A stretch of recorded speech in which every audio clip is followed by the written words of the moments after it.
Meagan's Mabon, written by me, Kathryn Elizabeth Etheridge Dyer Brown, 1996.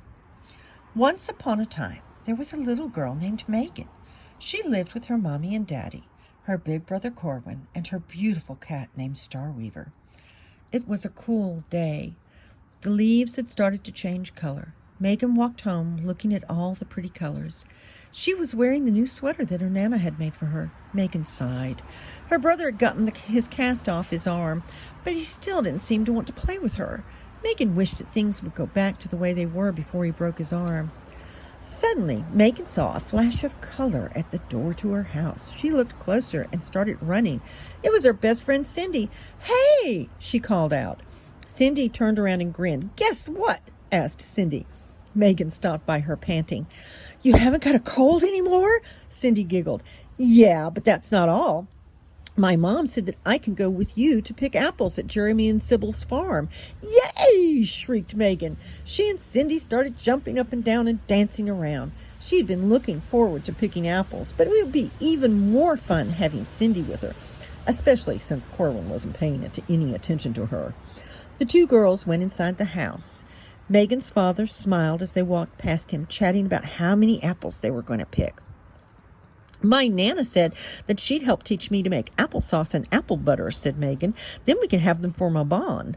Cindy frowned. "Which one is that?" They sat down on Meagan's bed. "Mabon is when we celebrate the second harvest." "Huh?" said Cindy. "I know that a harvest is when you bring crops in on a farm, but I didn't know there was more than one." Meagan nodded. "Yeah, remember how I told you how Lammas is the grain harvest?" Cindy nodded. "Well," continued Meagan, "Mabon is when you harvest the fruit, like apples. And then Samhain is when you harvest the meat, if you eat meat, because you have to choose how many animals you can feed through the winter."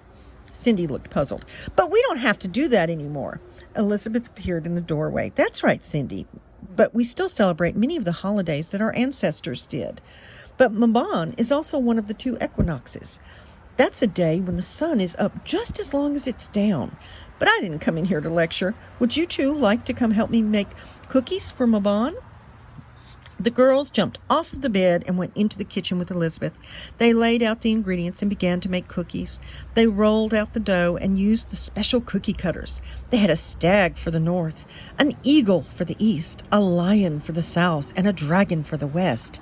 They also had a star, a sun, and a moon. Cindy looked through the rest of the cookie cutters. "Hey, here's an apple. Wouldn't that be good for Mabon too?" Elizabeth nodded. "Yes, you're right. And we have a pumpkin cutter you can use too." Everyone worked busily making the cookies. Soon, Meagan looked at her mother. "Mom, how come Corwin is such a grouch lately?" Elizabeth set the timer and put a tray of cookies into the oven. "Well," she said, "your brother is going through some changes right now. His body is changing, and so is his life. How he sees things, how he relates to people, and what they expect of him. So he has lots of stuff to deal with right at the time his body is changing, which makes it that much harder. You'll understand better when your body starts changing more. Try to give him some space. Once he works things out, he'll be able to be your favorite brother again." "He's my only brother," laughed Meagan. "He better be my favorite." Elizabeth smiled at her. "I remember my cousin Lisa getting really weird when her body started to be like a grown-up's," Cindy said. "I hope I don't get like that." Meagan nodded. "Me too," she said. "Well," said her mother, "it helps if you know what is going on inside.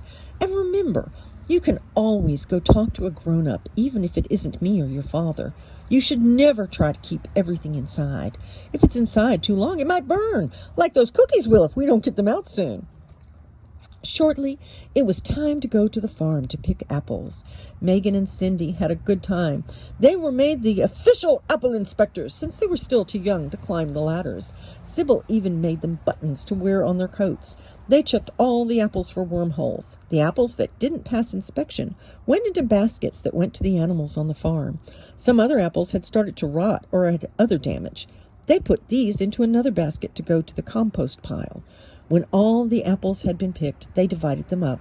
Jeremy and Sybil got the most because it was their farm, but everyone got at least some apples to take home with them. When Meagan and Cindy got back to home, Meagan's Nana was already there, ready to teach them to make applesauce and apple butter. They worked so long that Elizabeth called Anna and got permission for Cindy to spend the night. The next day, Meagan and Cindy carefully packed some jars of the applesauce and apple butter for Cindy to take home with her. Elizabeth also let her have some of the cookies that they had made. They were just finishing when they heard Anna's car in the driveway. The girls rushed outside to put the packages in the car. "Hold up," said Anna. "I've got a few things in the car that need to go inside." In her car, she had some pretty gourds. Meagan hadn't known that gourds could come in that many colors.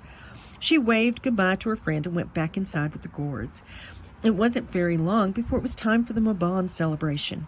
Meagan put on warm clothes under her robe.